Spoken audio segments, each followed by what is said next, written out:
The Sportsline Podcast is on the air, and we appreciate you checking us out on many of our CHCH media platforms. Folks, the Sportsline Podcast is a space for the many extraordinary athletes, coaches, executives, and broadcasters that are predominant in Southern Ontario, and especially right here in the Golden Horseshoe.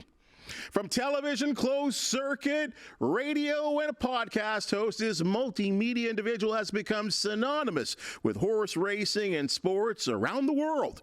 From a television perspective, Jason Portuondo climbed the ladder from local to national, but his true love has always been the ponies, and for 2 decades, he was a fixture at Woodbine Entertainment. Folks, he's the perfect example that nice guys do finish first.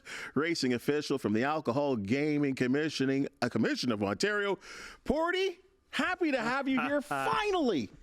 Man, what a place. What a spot you got here. Because you remember the old building. Old, yeah.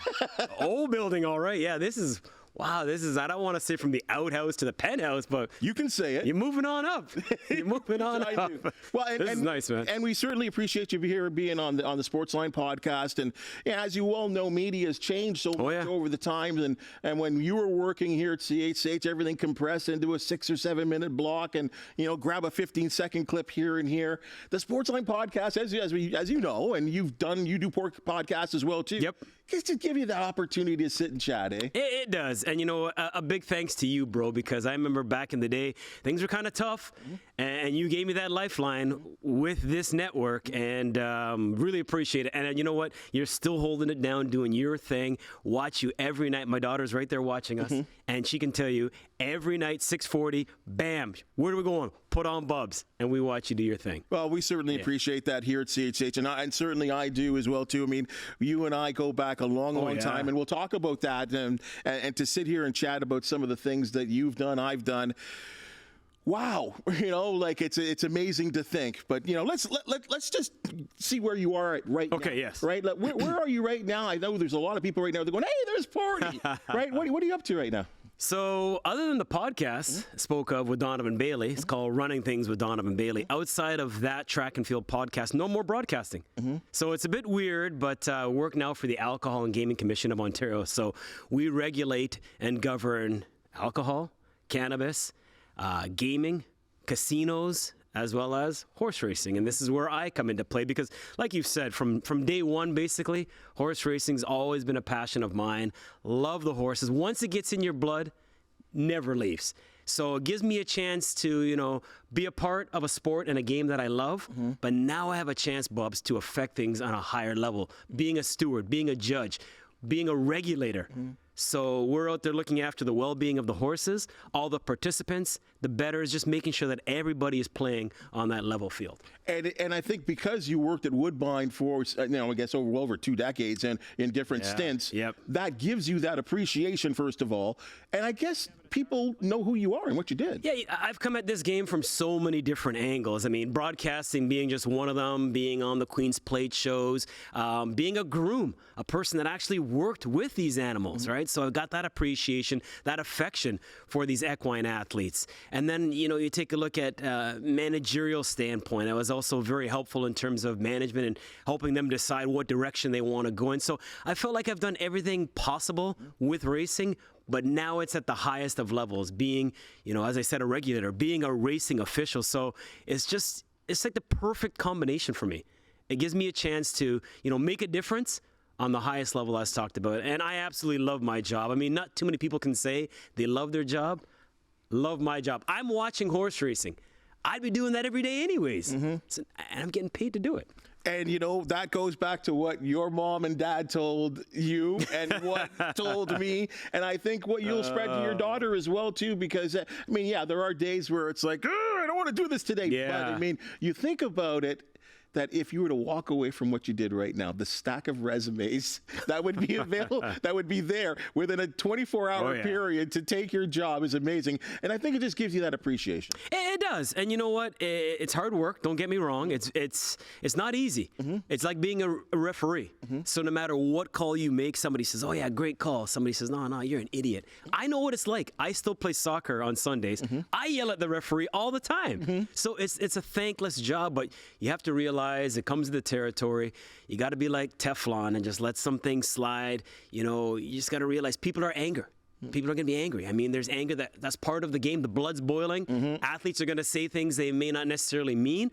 As long as they don't cross the line in terms of, you know, being racial or being derogatory, calling me names. As long as it's within the perils of the game, I get it if you're upset that we just moved your horse and took money out of your pocket. I understand, but at the end of the day, it's always a three-person system. It's not just my decision. We have three of us in the stand. That way we always get a result. Right. Whether it's going to be all three of us agree or it's 2 versus 1. But it's always a collective decision. Sometimes I get outvoted. Right. I might see it one way, but my 2 colleagues see it another. End of the day, we're still a group, so I'm not like going to hold a grudge against those guys and be like, oh, they got it wrong. Right. You know, I just realize it's a collective team effort, but it's a tough job in terms of you're dealing with your friends that you've been, you know, on a personal level with for many years. For sure. And now I got to call these people up and say, listen, you're suspended, or your horse tested positive, or, you know, like I said, we're going to move you out of 2nd and put you into 8th, which is now a non-paying position. So it's tough, but people realize I'm getting paid to do a job, and I'm going to do it to the best of my abilities. And I'm wondering, is there, I mean, because there are horse racing in this area. I mean, you have Flamborough Downs, you have Mohawk, you know, Woodbine is not too far away. Do you travel with this? Oh, yeah. We have 15 racetracks in Ontario. Okay. So of those racetracks, 12 of those are harness. 2 are thoroughbred, that being Fort Erie and Woodbine. And we have 1 quarter horse, which is in Ajax, Ontario. So, yeah, I can't even tell you how many times I've driven by here, not even knowing that this is where it is, because Flamborough is 10 minutes down the road. It's not far. You just keep going down Highway 5, 10 more minutes west of here, and you hit Flamborough down. So I've driven past here so many times. Now I know where you live. I'm going to drop by. Secret's out now. I'm dropping by. I'm scared. I'm bringing the Krispy Kremes, and I'm dropping by. And you know what? There was someone here, Carly Conway, our chief. Is he bringing Krispy Kremes? Yes, yeah. Happy birthday. Speaking of which, I get to spend the birthday with this guy. It's his birthday. It's your birthday, so happy birthday. Old man. No. You know what? Getting old is a privilege, so don't say that. And I am thrilled to be right here on your couch on your birthday. Appreciate just had that, to slide that in. Let's go back to those younger years there. You know, and you think about, you know, where you've come from, and you know, think about your daughter and all the things that she's planning in her head and what she wants to do with her life. Was this what you wanted? Was television and sports, was that what you saw yourself doing, or did you want to be a fireman? Like, what was it? Well, no, you know, growing up the usual, I want to be a teacher, lawyer, doctor, dentist, one of those, right? But the funny thing is, I actually went to school for commerce. Not a lot of people know that. Commerce was something that I kind of fell into. It's like accounting, and basically, I remember to this day, when I was going to U of T, my best friend, Michael Sartor, I said to him, you know, when you take Italian, give me French, because I took French all the way up from basically grade school right through to university. And I just didn't know what I wanted to do. And a friend of mine was in charge of the radio station at U of T, had a show called Sports Gab. And they needed somebody to talk sports, and I like to talk, and I love sports. I said, yeah, let me try this. So that's actually how I got into broadcasting. Wow. And I know people will say, if you're not focused on plan A, something's wrong. There should be no plan B, but to each their own. I mean, for me, plan B kind of worked out okay. Kingston, oh yeah. Man, I wasn't sure what to expect, to be honest. Being a black man in a predominantly white city, I was like, are they going to accept me? I'm going to kind of stand out. You know, like you think? Bigger fish in a small pond type thing, right? And I love it. Yeah. Love it. I mean, one of the best cities. I mean, a lot of history, former capital of Canada. Right. And I still go back there to this day. It's my home away from home, and the people I worked with became my family members because I didn't have anybody that lived in Kingston. Right. But they welcomed me with open arms, and that was the first step. And yeah, that's where it all began in terms of TV, and that was a great experience. So you learn to anchor, you learn to report, you learn to put together reports, work with editors. I mean, it really is one of those places where you get your feet wet. How did the transition to the National Sports Network and the young Sportsnet at that time, how did that all happen? that was very interesting, to be honest, because like you said, Kingston was a one-man show. I walked in the building and they said, oh, congratulations, you're the new sports anchor, you're the new sports director. And I was like, what? Whoa, slow down here. But you do a lot of it on your own. I had a great guy by the name of Mike Postovit, who has been there for years. He's still there anchoring the sports. That was just like, man, he was such a huge help because he knows the city inside and out. Anything about the Limestone City, boom, he's got you. Now you move to a national network and you're kind of like, wow, bright lights, big city, getting connected, so to speak. And yeah, sitting on couches very, very similar to this, right? Yeah. Back in the day, RJ Broadhead. You were there. Yeah. You were there. You were on the air before I was at Sportsnet. So, paving the way. But, again, it's just when I was in Kingston, it was a smaller market. Not as many eyes were on you, so you had a chance to make some mistakes and just get better at your craft. And I'll tell you a quick story. It was pretty funny, actually. I like to have fun when I'm doing sports. For me, sports is an escape from reality. And one night, Glenn Healy was trying to find the puck. And I said, oh, Glenn Healy fishing around trying to find the puck, looking more like Jeff. Not knowing at the time, Jeff Healy was a blind guitarist. You didn't know that. I had no idea. So now you weren't up in your rock and roll? Exactly. The only reason why I can sleep easy at nights is because I actually met Jeff and I gave him that story. Right. And he absolutely loved it. Okay. He found it to be the funniest thing. And he was just like, no, man, that's great. That's awesome. I said, oh, phew, thank goodness. Because everybody said to me, how the heck are you going to make fun of a blind guy? And I'm like, I didn't know. I had no idea. I was to see him. Is that what you explained to Scott Moore? Yeah, exactly. My boss back in the day. Yeah, you're right. But that was just one of the quick stories that was pretty fun. But you know what? Like anything else, you have to surround yourselves with the right people because, as you know, at that level, you're basically just writing your on cameras. Everything else is written for you. Done for you. You know what I mean? So you got people on the row cutting the highlight packs, writing your voiceovers. You rely on a lot of people to get things right. And if they get something wrong, you look like the idiot. I remember one time saying a hockey player's name wrong. It was Andre Boudria, but somebody wrote Andre Bourdais, maybe getting confused with the race car driver, Sebastian Bourdais. Okay. So a lot of the times you pick up a script cold and you just read it. Yep. I'm like, oh, with that assist now, so-and-so passes Andre Bourdais as the Canucks all-time leading defenseman when it comes to scoring. And then afterwards, I'm like, damn, Bourdais, that's not right. It's Boudria. The next day, there's all these things on like YouTube and social media. Portwando's an idiot. Black guys don't know hockey and stuff like that. But again, Teflon. Yeah. If it's not constructive criticism, just let it slide. I can't let those people like that bother me. But it wasn't my mistake, but I'm not going to go out there and throw the person in. Well, and I can say this from experience being in that newsroom along with you, and that you actually taught me a little something that I needed to do as well, too, because I was doing a lot of the updates and the NBA games and the Raptors games into Canucks, Flames, and Oilers games, Senators games, live. Right? Doing those live in between. I was thinking about that. Well, Jim Houston's going, we're going to go to Bubba O'Neil and the Sportsline Network. And I'm like, oh, my God, Jim Houston, But you were on the connected side doing the news program, and you were, to give you credit, because, and maybe an experience like that taught you a lesson, which taught me a lesson, that when the producer or the assistant producer gives you the scripts, it's incumbent on you as a broadcaster to go up, maybe talk to the person that cut the highlight pack. Yep.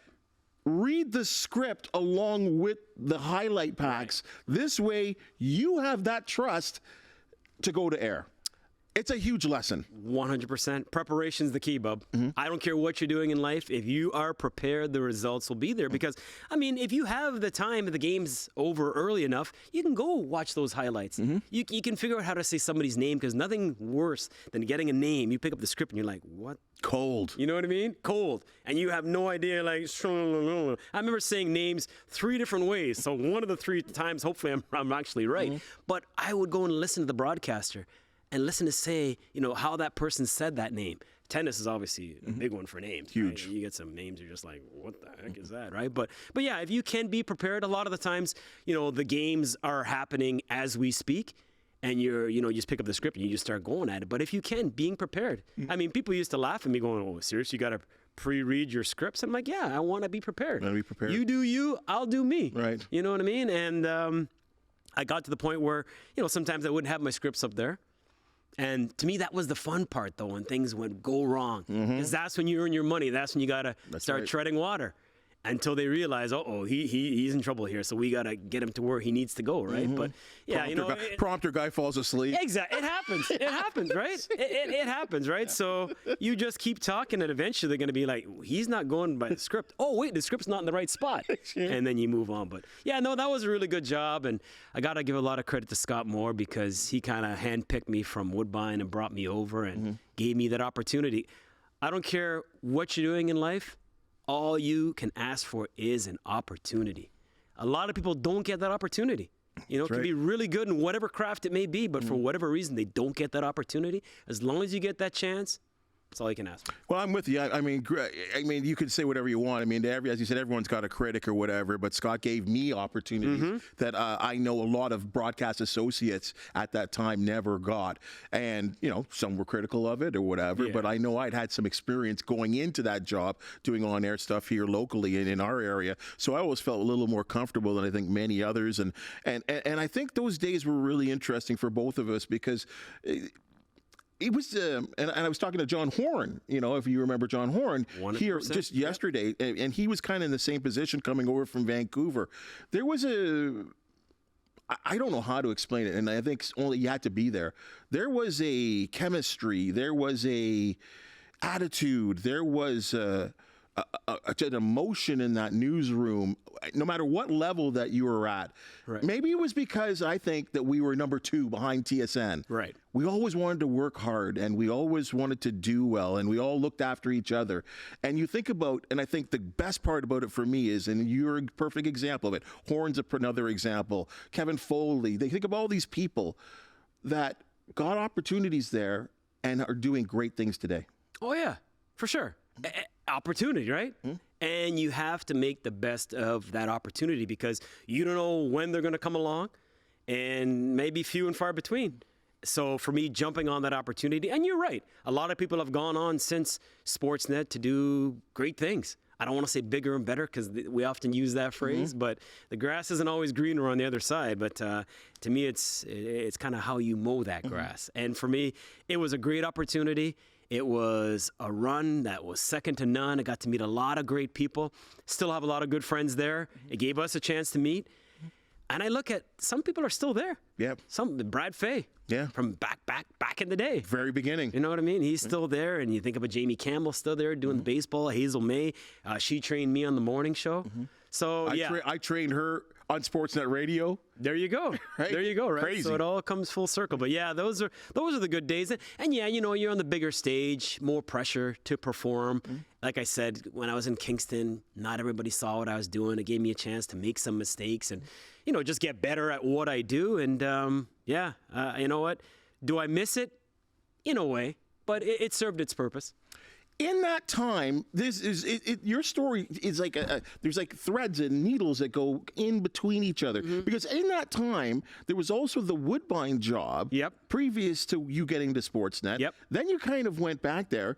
And then I think there was some interesting happenings within the Ontario government. Grants weren't being given to... You got a good memory.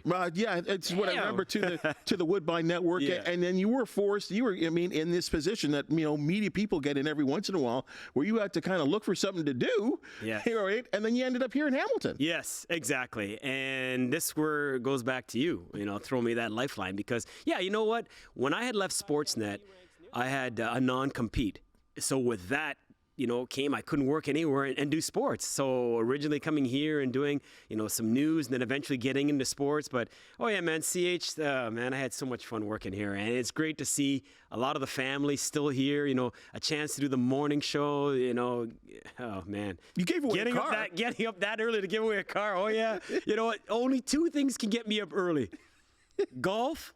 No, not that. And horses. I know what you were thinking. Golf and horses. Come on now, let's keep it PG. Yeah, golf and horses. That is it. So for me to get up early to do the morning show, I don't even know how I did it, man, because I am not a morning person. But yeah, you know what? CH was so much fun. And you know what? It was just family.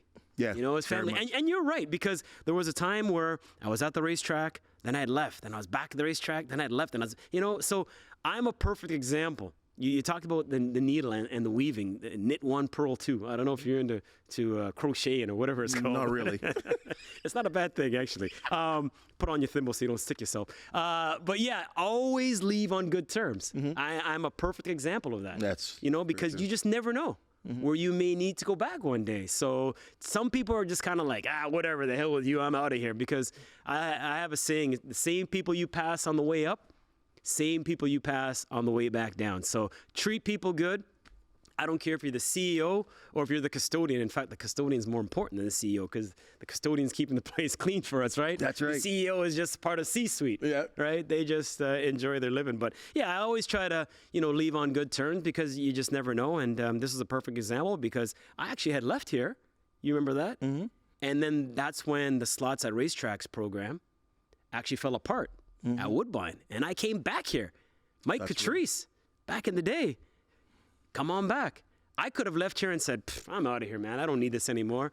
But no, I left and it was on good terms. And Mike was good enough to say, come on back. And I did. And yeah, there were some good days doing Sportsline with you and some sports on the weekend. Yeah, we did. We had our face-off score, the original CHCH scoring was Sportsline with Hebsher, yourself, myself, and a number. And I appreciate you, by the way, not having me in on a Tuesday to school my ass. So I'm out of touch now a little bit. So I'm glad you didn't want to put a beat down on me. Well, let it be known, folks. Let it be known, and what Jason is saying is actually true because when he showed up here today, let's just say I think this is like the 33rd show. The Sportsline podcast we've had, and we haven't had a result or a reception like this. The guy's a rock star. I don't know what that. They all thought I was bringing Krispy Kremes, so I apologize. The next time there will be Krispy Kremes. I promise you that. That's what they all get excited for. Well, I'll tell you. I mean, anything to see you, Porty. You're one of those guys. Like I said, the nice guys finish first. Let's talk about this here. You talk about the experience and of what you did there on the podcast with Donovan, and of course the television element, but what people also don't know, and maybe not so much in this area, but definitely in the Toronto 416 area, you were conducting a radio show on G98.7 called World Beat Sports, and it had a real good run. It did. It must have been the football guy I had. Yeah, oh yeah. I don't let him get too far. No matter how far I might cast him, bring it back in. And like I said, 6:40 every night, locked into CH watching to do your thing. And congratulations, by the way, on this. Thank you. I didn't mention it, but well deserved, man. You do so much, for this community, and you've done so much for sports in general. So well deserved. But yeah, just so much. I just trying to bring it all back in. Mr. G. That was his vision, G98.7, Fitzroy Gordon. He did so much just to get that station up and running. And one of his visions was having sports. Not very often you get sports. You get talk radio on the FM dial. Right. As you know, that's an AM thing, right?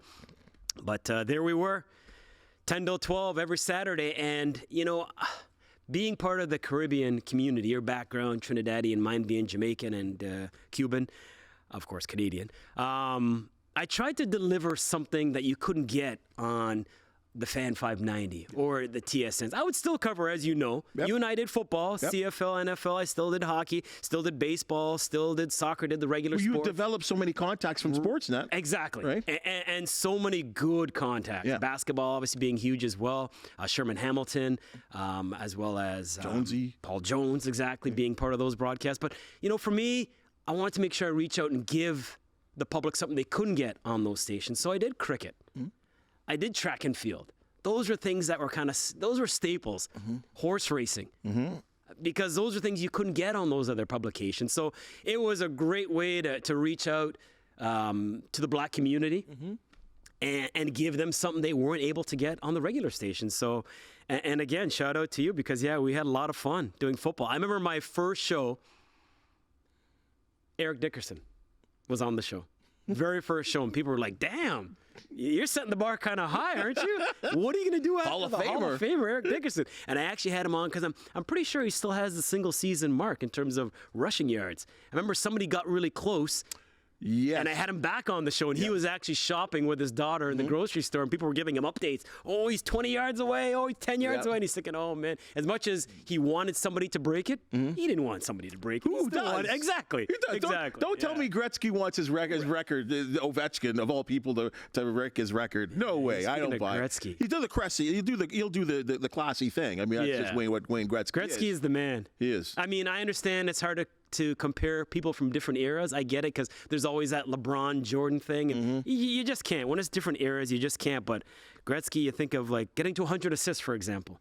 If McDavid gets to that, it's a big deal. Gretzky did it, 9 times? How many times? You know what I mean? So 200 points, 3 times, right? You look at his total points, right, and he'll never be touched. It reminds me, there's 2 records that I have to say, show me someone that's going to break these records, and that will be Gretzky's total points, right? Which I think second place, which is Messier or Yager, and they're like almost they're like hundreds and hundreds of points. They ain't gonna catch him. They're not gonna catch him, and they can't catch him. Exactly. And then Jerry Rice's total yardage records. Like I just don't see it happening. I mean, especially the way guys get hurt now and they don't play as much. And we could spend a whole show talking. Yeah, we could go on and on about that. Your but, Buffalo Bills. Yeah, well, they're getting close. This will be the year, Jason. I love this will be the year, and the same thing for your Eagles as well too. I don't know what happened in the second half. You beat us in overtime, and then that's the game that the Eagles should have never won. No, you should have never won that game. You should have never won that. But game. You win it. You won it. You won it. And then it was. Well, just quickly, I know we get off topic. That's what we do. This is what happens when family gets together, right? It's like a cookout, right? We just have some food, have some drinks, and just talk. But they were never a 10-1 football team, the Eagles. I don't know how they got to that mark. Smoke and mirrors. They were winning games they shouldn't have won. They got lucky to beat you guys. They shouldn't have beat the eventual champs and the Chiefs. They lost to the Jets. That was their first loss of the year. I mean, their teams they beat that they should have never beaten. It was a dressed-up season, but I will say this. Now with Kellen Moore there as a new OC, you got Vic Fangio there as their DC. That's huge, getting 2 coordinators like that. Because no offense to the guys that were there last year, that was a tough spot for them coming in as newbies. But now we got legit guys in the secondary. Got C.J. Gardner back, Saquon Barkley. That's a dual threat. It's going to take a lot of heat. Listen to the optimism. Off of Jalen Hurts. I know football is like 6. You know what football is becoming? Football is a 24/7 thing. It really is. Like, I mean, we got 6 months before we have the next. The free agency has been. NHL, free agent frenzy, but I'm like, that's garbage. Can we get rid of that? The NFL's free agent frenzy is just it doesn't end, and it's not just one day. It keeps going. It's already blown hockey out of the water. Yeah, it's so fun to chart, and you're cheering for your team and to make ads because you know you're going to lose some guys. But there's nothing like it, right? Like it's the only sport where every week counts. Right. Hockey got 80-something games. Basketball, 80-something games. Baseball, obviously, double that amount. Well, I agree with the NBA. I know the NBA players are really, really pushing for the 65, 62-game season or whatever, and maybe it would take away from guys missing games and load management. Get on the floor, man. Management. Get on the floor. Stop playing. How many games did Jordan miss for load management? Thank you very much. Thank you. And in a rougher game. In a rougher game. What's a flagrant 2? There was no such thing back then. That's just called a foul. That's called good defense back in the day. Exactly. Right? You want to go through the paint? By the way, why do they even bother have a paint in the NBA? Not anymore. Nobody's ever in it. No, or you hang out forever now, right? You know, Jay, and you brought this up a couple times. You touched on this, and people ask me all this question all the time, right? And I know you probably get this question all the time. What's it like being a black guy on television? You know, in the industry, and I always have to change it somewhat. And I say, you know what? You can ask me that question, but ask me what it's like being a black man on television in Canada, because I really believe. And this is not to knock anyone. It's just where we are in society right now. Blacks on television in the United States have had opportunities for a lot longer than Canada here. Your thoughts on that? You're right. I mean, you look at the United States. You see a black person on TV, it's like, what's the big deal? But here, or doing commercials, whatever. You know what I mean? But here, it's been just really different. It's getting better, but still has a long way to go. And you and I, back in the day, were at Sportsnet, it's kind of like, whoa, you don't see too much of that, right? I remember going to schools and talking with students, and one kid coming up to me and saying, you know what, I really like the fact that I see you there because it gives me hope. It makes me realize I too could be on TV one day like you. And that really hit home. That really resonated with me when that happened. And I was like, wow, you're right. So it's kind of, I'm not putting us on the same level as a Jackie Robinson. Don't get me wrong. No. But still, you are helping pave the way for people down the line. People, in the future that want to be a broadcaster. Because when you watch TV and you don't see people that look like you, you're like, oh, maybe we don't belong there. Maybe we're not supposed to be there. Can I just interrupt you right there? Yeah. Because you said that moment hit you of someone talking to you. I had someone talk to me saying, can you talk to this individual because they love sports, they know so much, and they love television. They're always talking about, different sportscasters, and they truly want to be there. But in talking to this individual, he said to me, I got no chance. I got no chance, right? And he says, I love it. I'm passionate about it. Yeah, he's the one calling games when he's watching the TV. Yeah. He goes, but I don't see enough. He goes, yeah, I see you, but I don't see enough. Yeah. And I sit there and I go to, I want to be able to go to school and have an opportunity, but I don't think I got a shot, and it's hard for when you're, someone a little older and you're trying to say, go seek out your dreams. Yep. Because if you work hard enough, they will. But there's no guarantee. No, right? And there's that O word again, opportunity, right? That's all you can ask for, and it is tough because it's a very subjective industry. Yes, a lot of it is the way you look. I remember being at a network, wasn't here, so I don't even think it is, but the boss telling me I'm looking for a 6'2" guy who's blonde hair and blue eye. Well, that ain't me. In any way, shape, or form, right? Because I'm a little vertically challenged, right? Actually, a lot. My daughter's measuring up to me already, and she's only 10. But anyways, but yeah, sometimes you're just looking for a certain look.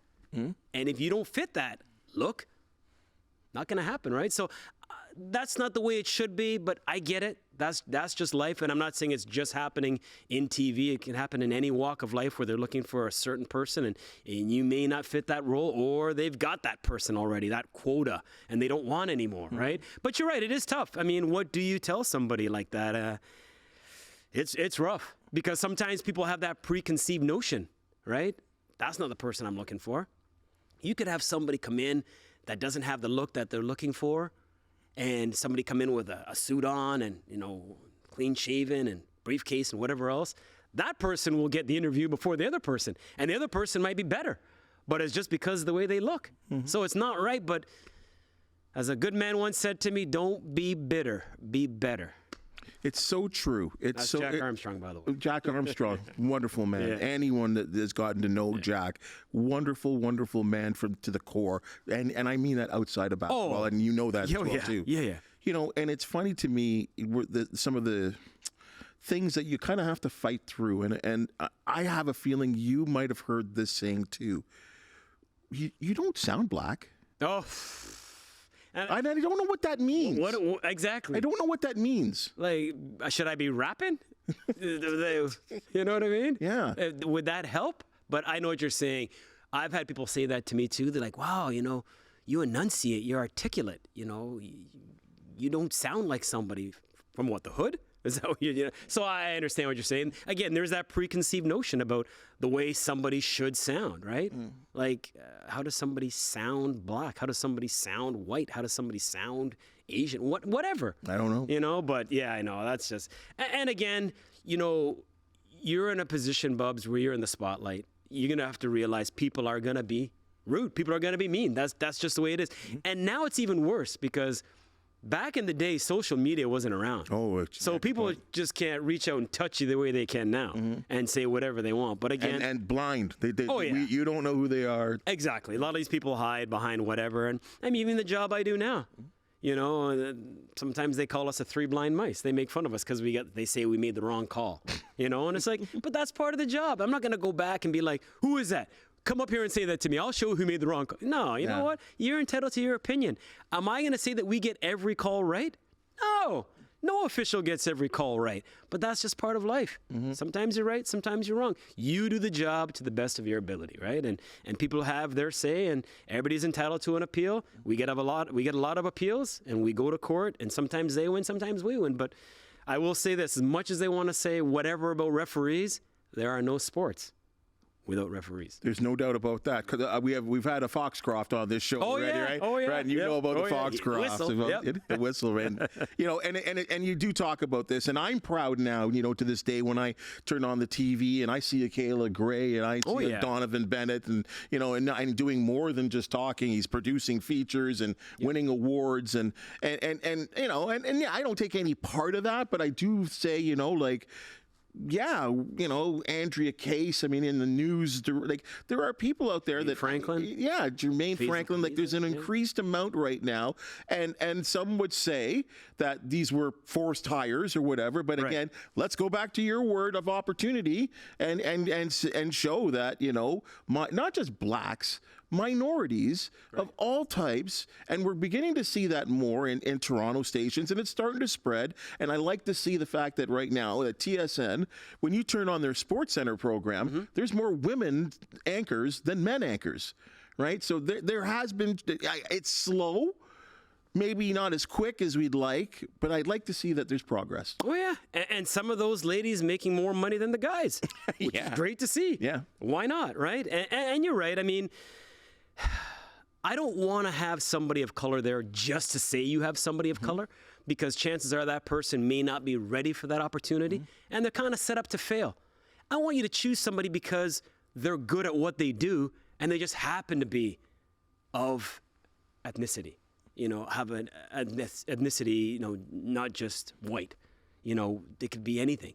But I don't want people to get jobs just because of that. Like, I don't think that's right. And as much as I'm for equal opportunity, like I said, if somebody said, well, Jason, I'm going to hire you because, I need a black person. Well, then, no, I don't want the job. I want you to say to me, I'm hiring you because you're ticking off more than one box. You're good at what you do, and you happen to be ethnic. So this is a win-win. That's fine. But if somebody said to me, no, I just need a black guy, so let's just get, no. But it goes both ways, because there are people not of color who get opportunities that they maybe shouldn't be getting, but they get it. That's okay. So, hey, I guess, you know what? What's the goose and the gander thing, right? Yeah, it really does go both ways, and it's hard to decipher, because you're right. The television is such an interesting sort of medium, in the fact that there's someone, as a news director, could look at someone and say, I like you, just whatever. Yes. But then there's very someone subjective. you could say the same things in an interview and say, it wasn't for me. Yep. Right? It's all depending on that person and what they're thinking and what they're hiring, who they want to hire, who they envision, what they think that position should look like. Yeah. Right? It's kind of like a general manager. When you inherit a coach, that wasn't your hire. You kind of want to bring in your own guy. That's what you want to do, right? Guy. So when you have somebody that was there, you're kind of like, they're okay, but it's not the same thing when you bring in your guy. And that's what it kind of reminds me of, like what we're talking about. I mean, somebody's the news director, they really like you. Boom, Bubs is my guy. Love everything about him. And then that person happens to leave, somebody else comes in, and I don't know if I like Bubs. I don't know if that's what I'm looking for. I don't know, So that's what it is, He's right? hyped. It's very it's very subjective, right? I mean, somebody comes in and goes, yeah, Porty's great. Yeah, no, but somebody else I prefer. So it is what it is. Yep. That's life, and you just got to do the best with every opportunity you get. And life's not always going to be fair. I mean, that's it. But you got to do the best you can. You think of all the journeys that you've been through and wars you've fought, and, as I said, climbing the ladder to get to where you want to be and establish yourself. And, you talk about my birthday right now, and it's like we're not as young as we used to be when we first met. No, yeah. And you've gone on wedding, marriage, kids. Like it's amazing how we've kind of grown up, right? Oh yeah, growing up, I know, and it's so funny because my daughter's always such a rush to get older. I'm like, no, relax. It goes fast enough as it does, as it is. So don't rush it. Enjoy, man, if I could go back to school right now, I mean, I guess I could theoretically, but those are the fun years, right? You're in school with your friends, no worries, no bills to pay, no cares, you know what I mean? But as you get older, you know, you get responsibility, you know, you got bills to pay, you got to put a roof over the head for the family, and you get to realize what's important and what isn't important. So as much as people say to me, yeah, don't you miss broadcasting?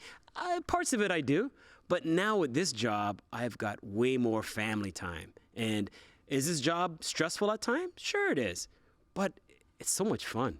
You're constantly learning, and when you stop learning, to me, that's the time to move on. To move on. But I mean, I have so much fun with this job, and there's still so much more for me to grasp, to hang on to step up that ladder, get to that next level. From here, I want to be a senior judge, and hopefully that's not too far away, and that gives you more responsibility and gives you, you know, a higher bracket, not just pay, but, you know, just personnel-wise, right? So, yeah, so I mean, like I said, it's a great job. I've never had a government job. Man. Perks. Love the government job. I mean, yeah, I mean, they look after you. And don't get me wrong, it's stressful, like I said. Sure. It's tough. There are days just like, oh, man, what else can go wrong, right? Sometimes I'm up there and there's no interference. There's nothing going on. But then there's days where it seems like every race, we've got to do something. We got controversy. You know, we got people yelling and screaming at us about, you know, what happened. And again, like I said, no matter what call you make, it's not the right one. It was For somebody. Yeah. Let's end on this. You know, you talked about, you know, that the fact that there is still a little craving for media. You get to take care of that a little bit right now with doing your podcast with Donovan Bailey, our original first guest. That's right. On the Sportsline Podcast. And what's that like sitting down with the world's fastest man? Oh, man. We've been friends for a very, very long time, Donovan and I. So track and field, obviously, that's his baby. That's his go-to. So we get a chance to debate, decipher, differ. And I love track and field. I mean, it's hot right now. Christian Coleman going head-to-head with Noah Lyles. Andre DeGrasse kind of got a little bit of a taste last year, surprising many. Has us thinking what could be this year. 2024, obviously, is Paris Olympics. On the ladies' side, we got Sharika Jackson. I'm still not counting out my girl, Elaine Thompson, Hira. I'm still not giving up on her. Jamaicans. Not giving up on her just yet, but obviously you got Sha'Carri Richardson. Man, and that's just the 100. That's just the 100 I'm talking about. We don't even talk about the 2. We didn't talk about the 4, the 8. It goes on and on and on. But yeah, it gives us a chance to debate. And we also touch on, you know, other things outside of track and field. Anything big going on, we'll touch on that as well. But yeah, just, you know, because that's my little bit of, you know, sports, if you will. And once it gets in your blood, it never leaves, right? So we talk that, and it's a weekly thing, and now we got more competition going up against, you know, it's all right. It's like, Bubba's got a podcast. This is awesome. Good stuff. Seriously, like we need somebody else to go up against. So no, this is a good, healthy competition. And where can we find it? Yeah, anything that you listen to, will it be your Apple, whether it be Spotify, whatever you get your podcast on, whatever is your podcast provider of choice, hook us up. Donovan Bailey Running Things, and you'll be able to find Running Tings. Oh wait, yeah. Well, I don't know why we put the H in there because Running Tings. The Caribbeans, we just tings. Yes, throw the ball. Yes. So, but yeah, so we do it weekly, and season 4 is coming up really soon. Season 4, outstanding. Season 4, yeah. Jay, this has been awesome. I mean, this was so anticipated to run through the gamut, talk about your outstanding career, all the things you've accomplished. Can I say I'm proud of you? Like, it's amazing. You can, but only if you allow me to give right back to you. All right, right. So, I mean, this has been something that's been on for years upon years upon years, and that's how you know that this isn't about, you know, working with somebody. This is not about a colleague. This is not just about a friend. This is about family, what we got going on here. And so you and I have kept in touch over all the years. It will never change. And I appreciate you allowing me to be here and a chance just to converse. To converse and talk about it, man. Just shoot. Or some people say, conversate. Rap. There you go. Rap. Now you're sounding like a black guy. Don't do that. Don't do that. Don't do that. Converse. Let's keep it, you know, on the up and up. But I appreciate the invite, and congrats again on everything you've done. I'm telling you, right here is my single. Where are we looking? Right here? Right here now. Okay, you guys are very lucky to have this guy. I'm telling you, everything that he does for this area, the hard work he puts. You don't know how hard this guy works to bring you everything that he does. He does it all by himself. He gets a little bit of help now and then, but this guy, appreciate him. He does so much for this community, so I got to give you some love as well, man. No, and happy birthday. Thank you very much, Red. All right, you know, but I'm appreciative to have the opportunity. Yes. Right? Because exactly. I love what I do. Amen to that. It's a good spot to end it. That's your Sportsline podcast for the day. And as you just seen and heard, we love talking to people that are passionate about sports. If you do know of an athlete, team, or event that needs to be on the Sportsline podcast, please let us know. Comment, hit the thumbs up, like, and subscribe button, because we like to hear from you. For the wonderful people that make the Sportsline podcast possible, thank you so very much, and we'll see you tomorrow.